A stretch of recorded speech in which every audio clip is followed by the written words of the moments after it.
It boasts cutting-edge roller-delayed mechanics, a promise of silky smooth operation. Yet this 9mm pistol caliber carbine kicks harder than its 10mm brethren, revealing a hidden truth about modern firearm engineering and the often unseen complexities lurking beneath the surface of innovation. The Springfield Armory Kuna has arrived on the market not with a whisper, but with a roar of anticipation and a deluge of reviews, now more than 9 months since its initial unveiling. Positioned as a formidable contender in the ever-expanding arena of 9mm pistol caliber carbines, or PCCs, it commands attention with its sleek profile and the promise of advanced internal mechanisms. But as with all instruments of war and defense, the true measure of its worth lies not just in its specifications, but in its performance, its reliability, and the often subtle nuances that emerge only through rigorous testing and prolonged use. We are not merely reviewing a firearm today. We are dissecting a mechanical philosophy, a design ethos, to understand where the Kuna truly stands amidst a landscape of established giants and ambitious newcomers. This is not about superficial impressions, but a deep dive into the engineering choices, the compromises, and the surprising realities that define this weapon. From the outset, the Kuna presents itself as a large-format PCC, a handgun in legal classification, but functionally a compact carbine. Its design immediately signals a readiness for serious applications, typically outfitted with a robust brace, a crucial accessory for stability and control. The one provided, often touted for its high quality, features a durable aluminum strut and a clever folding mechanism that locks securely into place, instantly transforming its footprint. Ergonomics are clearly a consideration, with a pistol grip compatible with widely available AR-15 designs, hinting at a modularity that enthusiasts crave. Whispers persist of aftermarket lowers capable of accepting AR-15 triggers, opening a Pandora's box of customization options, even potentially for the contentious super safety setups. Ambidexterity is woven throughout its controls, selector levers on both sides, and a mag release and bolt stop release that mirror the familiar AR-15 ping-pong paddle design, ensuring effortless operation for both left and right-handed shooters. The Kuna's tack down mirrors the AR-15 as well, clamshelling open with the removal of 2 pins, a testament to its user-friendly maintenance. Its integrated sights are a marvel of adaptability, folding flush as discrete pistol sights, yet capable of snapping up into precise aperture sights, complete with adjustable elevation and windage. A full-length 1913 rail crowns the upper, a blank canvas for optics and accessories. The charging handle, easily swappable from one side to the other, further underscores its versatile design. But amidst these commendable features, a critical design choice immediately raises concerns for many: the handguard. It is undeniably short, a fact that necessitates extreme caution to prevent an errant thumb from venturing dangerously close to the muzzle, especially during dynamic shooting. While suppressors or muzzle devices offer some mitigation, and vertical grips can add a layer of safety, the inherent shortness forces users to adapt, sometimes resorting to magazine well grips. This monolithic aluminum upper, integral to the design, means the handguard cannot be simply replaced, though the aftermarket has begun to offer extensions that bolt on, a clear indication of a perceived deficiency. Powering this system are proprietary 30-round 9mm magazines, a necessity for a weapon with this unique architecture. Intriguingly, earlier versions of the Kuna, designated for law enforcement and military contracts, particularly a unit in Brazil, were chambered in the more potent .40 Smith & Wesson. However, the civilian market in the U.S. has thus far seen only the 9mm variant, a decision that, while simplifying logistics, forecloses options for those seeking a heavier-hitting cartridge. At its heart, the Kuna employs a roller-delayed blowback system, a sophisticated mechanism that immediately draws comparisons to the legendary H&K MP5, and more recently, the Grand Power Stribog. The design similarities to the Stribog are so pronounced that many openly question if the Kuna is merely a Croatian-made iteration, a reimagining under a new banner. To truly understand the Kuna, one must go beyond its exterior, delving into the very mechanics that define its operation. Disassembly, much like its AR-15-inspired takedown, further unveils the profound similarities it shares with the Stribog. Once hinged open, the interior reveals a striking resemblance, fueling the widespread conjecture of a shared lineage. However, a closer inspection begins to expose the subtle yet significant deviations that may define the Kuna's unique character. While the Stribog's roller mechanism is known for its simplicity, allowing its roller to detach with ease, the Kuna exhibits a more refined approach. Its roller is spring-retained, a seemingly minor detail that speaks to a potentially higher degree of manufacturing precision and an improved attention to component retention. This distinction hints at an underlying commitment to durability and user-friendliness, suggesting that the Kuna, while perhaps inspired, is not merely a carbon copy, but an attempt at refinement. The very quality of its materials and the meticulousness of its construction appear to subtly surpass that of a typical Stribog, a detail that, while adding to its premium feel, also sets the stage for a deeper analysis of its performance. The roller delayed system itself is a marvel of engineering, a method designed to tame the violent forces of cartridge detonation. Unlike simple blowback firearms, where the bolt is held closed purely by its mass and spring tension, a roller-delayed system employs a mechanical delay. As the bullet travels down the barrel, the initial recoil forces are directed through rollers, which are momentarily cammed outward into recesses in the barrel extension. This action causes a brief critical delay in the bolt's rearward travel, allowing chamber pressures to drop to safe levels before the breech fully opens. The result, in theory, is a smoother, softer recoil impulse, minimizing felt recoil and enhancing control, particularly in rapid fire. This is the promise of such a system, the allure that draws enthusiasts to platforms like the MP5. Yet in practice, the Kuna delivers a surprising paradox, one that challenges the very expectations set by its sophisticated design. We placed the Kuna side by side with a pantheon of its peers to truly unmask its recoil characteristics. Against the gold standard of roller-delayed design, the HK SP5, the civilian MP5, the contrast was immediate and stark. The SP5, with its meticulously engineered dual roller system, delivers a recoil impulse so profoundly smooth, so utterly flat, it borders on the ethereal. It is a benchmark of control, a testament to the system's potential. Then we introduced a direct blowback competitor, a Colt 9mm, a firearm known for its blunt, sharp recoil, characterized by a distinct thump and considerable gun movement. This is the raw, untamed energy of cartridge detonation, managed solely by the inertia of the bolt. Finally, the Stribog in 10mm, a variant known for its softer shooting characteristics despite the more powerful cartridge, provided a fascinating point of comparison. And this is where the Kuna's unexpected nature truly revealed itself.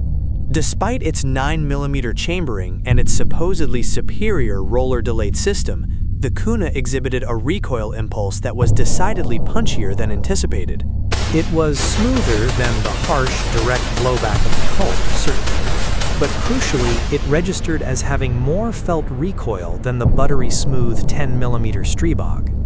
This was a revelation, a 9mm firearm with an advanced recoil mitigation system, kicking harder than a 10mm weapon employing a similar, yet perhaps less refined, delay mechanism. It was a cognitive dissonance, a challenge to the very principles of roller-delayed design. The initial punch was palpable, the gun's motion more pronounced than the effortless glide of the SP5.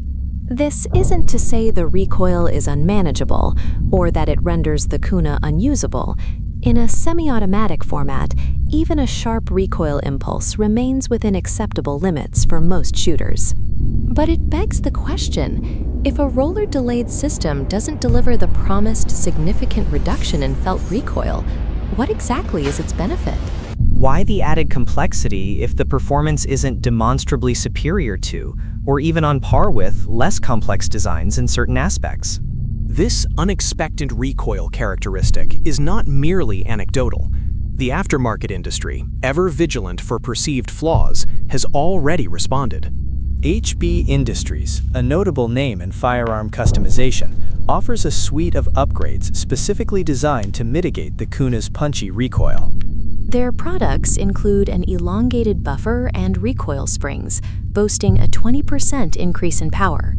The very existence of these solutions, openly marketed to reduce that recoil impulse, serves as undeniable evidence that the perceived harshness is a widespread observation, a shared experience among Kuna owners. It transforms a subjective feeling into an objectively recognized characteristic, confirming that the Kuna, despite its advanced internal architecture, struggles to fully capitalize on the inherent advantages of a roller-delayed system. Beyond the surprising recoil, the Kuna exhibits a constellation of smaller, yet significant, operational quirks and outright flaws that demand scrutiny. The first of these manifests during reloads, a curious reluctance of its proprietary magazines to drop free. When the muzzle is angled slightly upwards, a common position during tactical reloads, the empty magazine often clings obstinately to the magwell, requiring manual stripping or a precise reorientation of the firearm to allow gravity to assist. This seemingly minor inconvenience can have critical implications in high-stress situations, adding precious seconds to a reload that should be instantaneous. More concerning are the teething issues observed with early production magazines.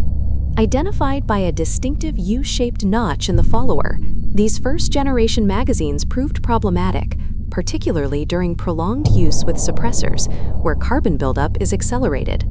The final 1 or 2 rounds, especially when the magazine began to accumulate grime, would frequently tilt, failing to feed and inducing malfunctions. This is a critical failure point in a defensive firearm. Fortunately, Springfield Armory appears to have been responsive to this issue, as later generation magazines are identifiable by the absence of this notch and reportedly feature a slightly heavier spring, suggesting a concerted effort to address the feeding reliability. However, reports of polymer cracking in the magazines, while not personally witnessed, circulate online, raising questions about the long-term durability of these proprietary components, especially under hard use or accidental drops. But perhaps the most alarming and inexplicable flaw discovered within the Kuna is what can only be described as a black hole anomaly within its action. When unloading the firearm, particularly when the muzzle is held slightly upwards and the bolt is slowly retracted, there is a disturbing tendency for spent cases, and even live rounds, to fall backwards into the trigger group housing. Instead of cleanly ejecting, these cartridges become trapped within the internal mechanisms, jamming the entire action. Imagine the scenario: in a moment of stress, attempting to clear a malfunction or make the weapon safe, and suddenly the gun is rendered utterly inoperable, the bolt locked out of battery by a piece of brass lodged in a critical area. This isn't a rare occurrence, it's a reproducible fault. Again, the aftermarket has provided not just anecdotal confirmation, but a concrete engineering solution. HB Industries offers a specialized buffer explicitly designed to not only reduce recoil, but also to minimize the likelihood of a round falling back into the action of the gun. This is not a speculative problem. It is a sufficiently widespread and recognized flaw that a third-party manufacturer has invested time and resources into creating a corrective part. The very existence of such a product validates the severity of this design oversight. Speculation abounds regarding the root cause of this black hole. Some theorize it relates to the Kuna's origins as a .40 S&W platform, suggesting that the dimensional differences between the cartridges might have left an unforeseen gap when adapting to 9mm. Others posit that because the Kuna's Croatian progenitor was likely designed as a full-auto weapon, the removal of certain machine gun components for civilian semi-auto versions may have left voids or openings in the trigger group that now allow cartridges to fall in. Regardless of the precise cause, the effect is a significant operational vulnerability that undermines confidence in the firearm's absolute reliability. So, where does the Springfield Armory Kuna ultimately stand in the grand tapestry of modern firearms? It is undeniably a weapon of ambition, attempting to marry advanced roller-delayed mechanics with a robust modular platform. Its manufacturing quality, fit, and finish appear to be a step above many of its direct competitors, offering a premium feel that belies some of its functional shortcomings. Springfield Armory's apparent responsiveness to issues, evidenced by the swift introduction of second-generation magazines, suggests a company willing to listen and adapt. This bodes well for the future evolution of the platform, hinting that the teething issues may eventually be ironed out. However, the Kuna presents a complex dilemma. Its most touted feature, the roller-delayed system, fails to deliver the buttery smooth recoil impulse expected from such a mechanism, even being outsound by a 10mm Stribog. This fact alone challenges the very justification for its internal complexity. Furthermore, the persistent operational flaws, the recalcitrant magazines, and most critically, the potential for rounds to fall into the trigger group are not merely minor annoyances. They represent fundamental reliability concerns that can hinder performance in critical moments. While aftermarket solutions exist to address these issues, the necessity for such immediate modifications on a new firearm, especially when purporting advanced design, raises questions about the thoroughness of its initial engineering and testing. Priced similarly to the Stribog, the Kuna exists in a fascinating niche. It offers a higher perceived quality than its often compared rival, but at a recoil penalty that is unexpected. Against the gold standard of the HKSP5, which undeniably shoots softer and smoother, the Kuna's price point becomes its primary advantage, as the SP5 commands a significantly higher cost. For those seeking an affordable entry into the roller-delayed PCC market and who are willing to overlook or mitigate its quirks, the Kuna remains a viable option. It is a capable firearm, one that still holds a certain appeal to those who value its core design and the potential for future refinements. We've peeled back the layers of the Springfield Kuna, exposing both its brilliance and its baffling shortcomings. But what truly defines a firearm's legacy? Its groundbreaking engineering, or its flawless execution in the hands of its user? We've seen a platform with immense potential, yet burdened by unexpected compromises. What insights have you gleaned from this journey? Share your own experiences with advanced firearm designs, or perhaps your thoughts on the delicate balance between innovation and immediate reliability. Help us continue this critical dialogue on the evolution of personal defense platforms, for the future of firearms is shaped not just by manufacturers, but by every discerning eye and every shared story.